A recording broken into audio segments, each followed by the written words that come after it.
Hello दोस्तों, स्वागत है आपका हमारे स्टडी चैनल में। आज हम पढ़ेंगे विसर्ग संधि भाग 1। चलिए शुरू करते हैं। दोस्तों, विसर्ग संधि में सबसे पहले हमें ये पढ़ना पड़ेगा सघोष और अघोष वर्ण के बारे में। इसके बारे में हम वर्ण के बारे में जब हम पढ़ेंगे तो फिर बहुत डिटेल में इसके बारे में पढ़ेंगे, लेकिन अभी हम ऊपर ऊपर से इसको देख लेते हैं कि किसको सघोष बोलते हैं और किसको अघोष बोलते हैं। अगर हम वर्णमाला को यहाँ लिखेंगे तो आपके 25 शब्द तो यहाँ हो गए, 4 ये हैं, 4 ये हैं और 11 स्वर होते हैं। तो इसका जो ये वाला पोर्शन है ये सघोष कहलाता है, और ये जो बाकी ये 31 होते हैं सघोष वर्ण, और बाकी जो बचे हुए हैं वो अघोष वर्ण होते हैं, और वो 13 वर्ण होते हैं। तो टोटल ये आपका 44 वर्ण होते हैं। इसके बारे में हम आगे पढ़ेंगे जब भी वर्णमाला के बारे में पढ़ेंगे। घोष और अघोष वर्ण में दोस्तों सिर्फ इतना सा अंतर होता है, जब आप के और खे को बोलते हैं तो आपको बोलने में इतनी कंपन महसूस नहीं होता, लेकिन गे और घे को जब बोलेंगे तो आपको कंपन या वाइब्रेशन ज्यादा देखने को मिलेगा। जैसे आप बोल के देख लीजिए, के खे बोलेंगे तो कोई फर्क ज्यादा पड़ता नहीं है, कंपन ज्यादा आपको महसूस नहीं होता। लेकिन जब गे घे जब बोलोगे तो आपको कंपन लगेगा। तो इस तरह हम आगे चलते हैं दोस्तों। विसर्ग संधि। अब विसर्ग संधि कैसे होगी दोस्तों? आगे आपको स्वर व्यंजन मिलेगा, पीछे भी स्वर व्यंजन मिलेगा, लेकिन बीच में आपको क्या देखने को मिलेगा? विसर्ग देखने को मिलेगा। अब विसर्ग संधि का सबसे बढ़िया चीज है 7 नियम है इसके। और जो 7 नियम है दोस्तों वो विसर्ग नाम से ही आते हैं, तो आपको याद करने में भी कोई मुश्किल नहीं होगी कि विसर्ग में विसर्ग खुद 2 बार आ जाता है, 2 नियम इसी के हो जाते हैं। अगर आप देखेंगे दूसरा तो श,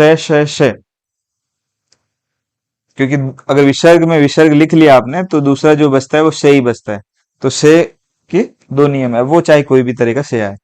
और फिर 2 नियम आपके अगर ऊपर वाला देखो तो रे है, तो उस रे के 2 नियम है, और एक ही नियम सबसे अलग है, वो है ओ का नियम दोस्त। तो ये पूरे 7 नियम है जिनके बारे में बारी बारी से पढ़ेंगे।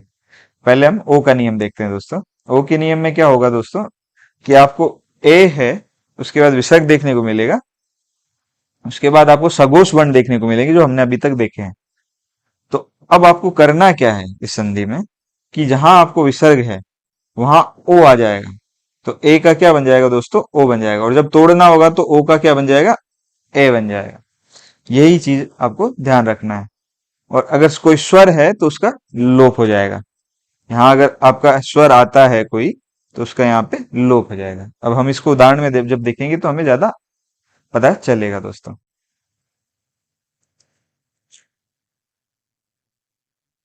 तो अब देखते हैं जैसे मने प्लस जे।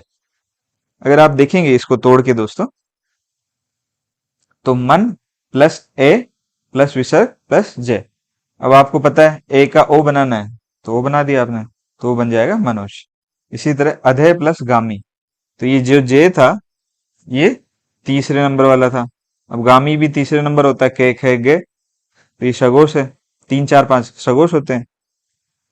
ये विसर्ग है, इससे पहले ए है, तो अधे प्लस गामी, तो अधोगामी हो जाएगा ये दोस्तों। इसी तरह अगर आप देखें पूरे प्लस हित, यहाँ है आ गया है, ये भी सगोश होता है। तो पुर ए प्लस हित, ए का ओ बना देना है विसर्ग हटा के, तो पुरोहित बन गया ये। ऐसे ही आप सिर प्लस रेखा देखेंगे तो ए का आपको ओ बनाना है, तो सिरो रेखा बन गया। अब अगर हम देखेंगे इसके कुछ और उदाहरण, मने प्लस अनुकूल, यहाँ ए के बाद में विसर्ग है, विसर्ग के बाद में एक स्वर आया है। तो इसका हमने उन 4 उदाहरण में बात नहीं की थी। हमने बात किया था कि स्वर जब भी आएगा उसका क्या हो जाएगा? विसर्ग का तो ओ बनने वाला है और स्वर का हो जाएगा लोप, तो ये बन जाएगा मनोनुकूल। ठीक है। तो ऐसे अन्य अन्य आया तो यहाँ पे भी ईश्वर आ गया, तो ईश्वर का लोप हो जाएगा, तो अन्योन्य बन जाएगा। ये विसर्ग की जगह ओ लगा देना है बस। इस विसर्ग की जगह ओ लगा दो आप। इससे आसान क्या होगा दोस्तों? जहां आपको विसर्ग दिखे उसकी जगह ओ लगाते जाओ और आपका आंसर आता जाएगा। और इससे ज्यादा आसान कुछ हो नहीं सकता दोस्तों। और संधि विच्छेद बोलूं तो से भी ज्यादा आसान। जहां आपको ओ दिखे उस ओ वाली लाइन में विसर्ग डालते जाओ। उससे ज्यादा क्या होगा बताइए दोस्तों? इससे ज्यादा आसान कोई संधि नहीं है। स्वर संधि आसान है तो उससे भी आसान विसर्ग संधि है। तो जहां ओ दिखा वहां आपने विसर्ग लगा दिया। अब अगर हम देखेंगे विसर्ग और गुण संधि, यहाँ क्योंकि दोनों में ही ओ आता है तो आप कंफ्यूजन आ जाएगा कि कौन सा ओ वाला उदाहरण किसका है। क्योंकि ए आ में जब ऊ मिलता है तो ओ बनता है, और जब ए में सघोष वर्ण मिलता है तब भी ओ मिलता है और विसर्ग हट जाता है। चलिए उदाहरण देखते हैं, तपो प्लस वन। तो आपको ऐसा उदाहरण दे देंगे, अब आप कंफ्यूजन ना हो इसलिए हम देख रहे हैं इसको यहाँ पे, कि तपो प्लस ओ प्लस वन। अब इसको कैसे तोड़ना है, तप प्लस ए प्लस वन। तो यहाँ हमें पता है ऊ लगा देना है, आपको कुछ नहीं करना, जहां पीछे वाला शब्द है उसमें ऊ लगाइए, और अगर वो आपको लग रहा है कि वैसा बन सकता है तो बहुत बढ़िया है। ये बनेगा तप तपा, इधर ऊवन और ऊवन। मुझे पता है इधर वाला तो छोड़ ही दीजिए, पीछे वाला ही देखिए, अगर ये शब्द आपने कहीं नहीं सुने हैं तो ये तो बनने वाला नहीं है। और ओ की जगह विसर्ग वाला उदाहरण लगाएंगे तो ये वाला बन जाएगा।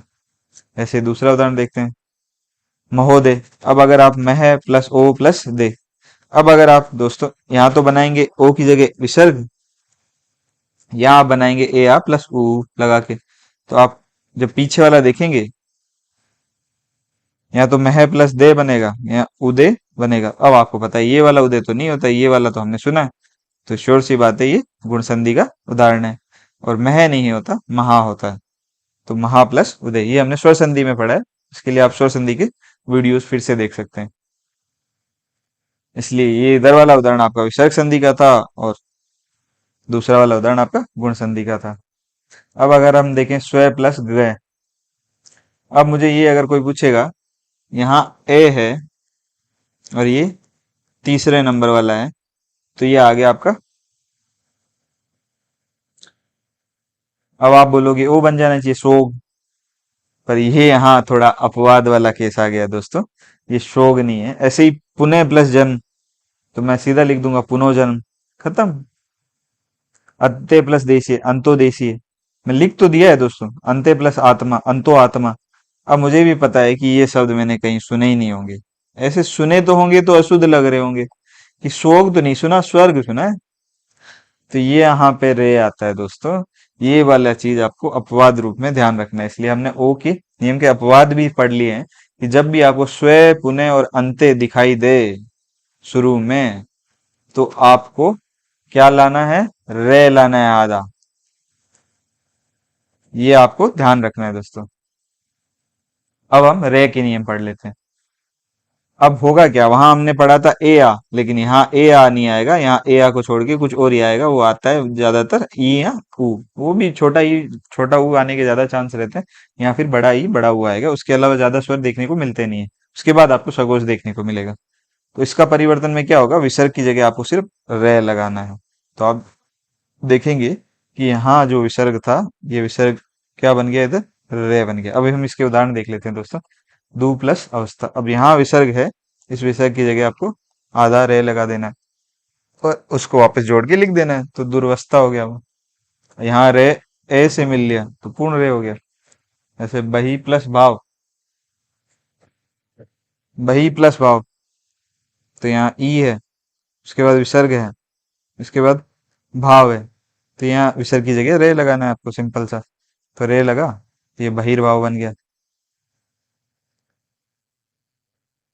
ऐसे ही आपको दोस्तों विसर्ग की जगह दू प्लस गए, ये देखिए विसर्ग के बाद आपका ई ऊ वाला ऊ आया है, यहाँ ई था यहाँ ऊ आया है, तो यहाँ गे तीसरे नंबर है सगोश, तो विसर्ग की जगह रे लिखिए और खत्म, प्रश्न दुर्ग हो गया। नी प्लस आकार, तो आपको पता है यहाँ ए आया है स्वर, ये भी सगोश है, और यहाँ ई है उसके बाद विसर्ग है, तो यहाँ विसर्ग की जगह रे लिखना, तो ये बन गया नीराकार।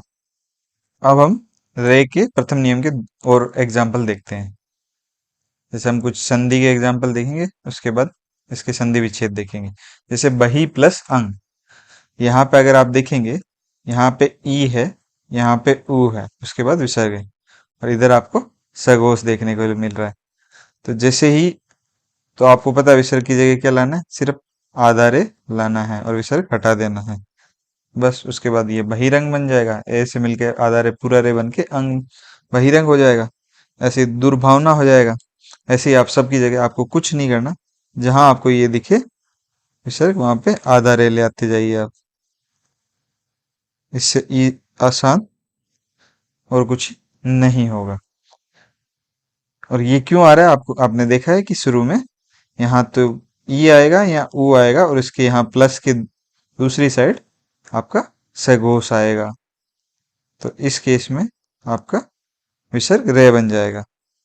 हर जगह रे आप जैसे ही लगाएंगे, यहाँ वाला हलंत नी प्लस अंजन में ये पूरा पूर्ण रे बन जाएगा।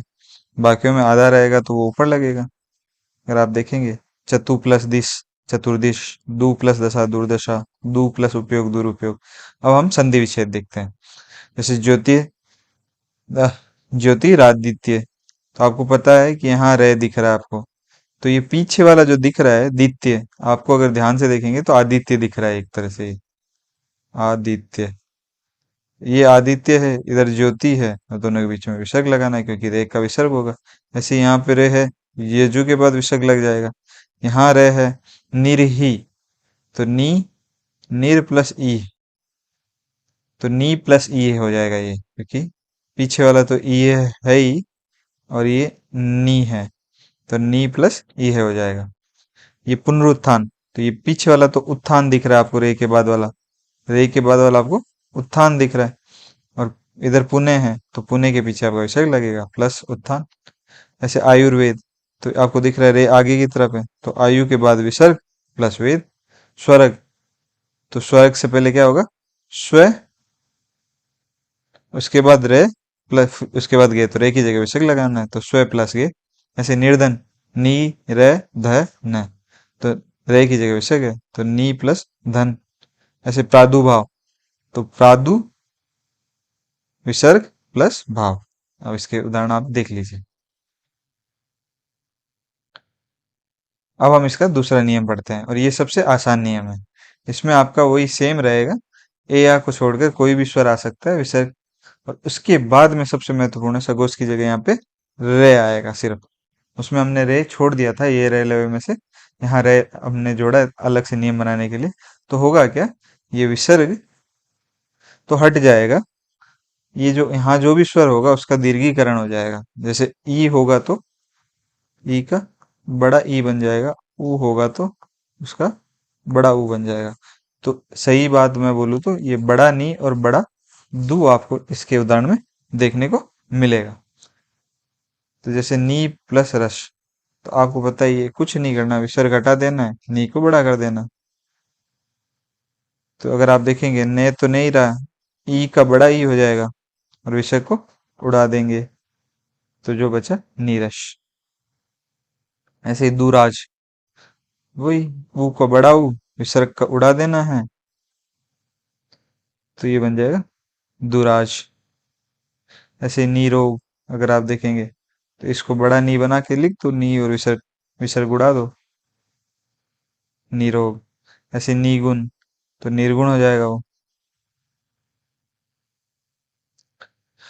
अब मैंने ये उदाहरण क्यों लिखा है यहाँ पे, कि आप बोलेंगे यहाँ बड़ा नी क्यों नहीं हुआ, तो यहाँ ये कौन सा है, नी के विसर्ग के बाद यहाँ पे सघोष है, तो सघोष के नियम हमने पढ़ा था, आधा रे आता है। ये बड़ा कब होता है, जब विसर्ग के बाद रे हो। कुछ और एग्जाम्पल हम देखते हैं। जैसे अगर मैं बोलूं आपको नीरज का, तो आप बोलेंगे नी प्लस रज, और नीरद बोलूंगा तो नी प्लस रद। और यहाँ पे आपने ये बड़ी गलती कर दी है। कैसे गलती की है वो हम देखते हैं। कि अगर मैं बोलूं ये, इसका जो विच्छेद होता है, विग्रह जो होता है, नीर प्लस रज और नीर प्लस रद होता है, ये आपको ध्यान रखना है, तो ये भी गलत है। आपका होगा नीर प्लस जे और नीर प्लस द। जैसे नीर प्लस जे मतलब जल में जन्मा कमल, तो नीरज। ऐसे ही ये सामासिक पद थे। धन्यवाद दोस्तों वीडियो को अंत तक देखने के लिए। अगर आपको वीडियो पसंद आया तो लाइक कीजिए, सब्सक्राइब कीजिए और इसको ज़्यादा से ज़्यादा शेयर कीजिए।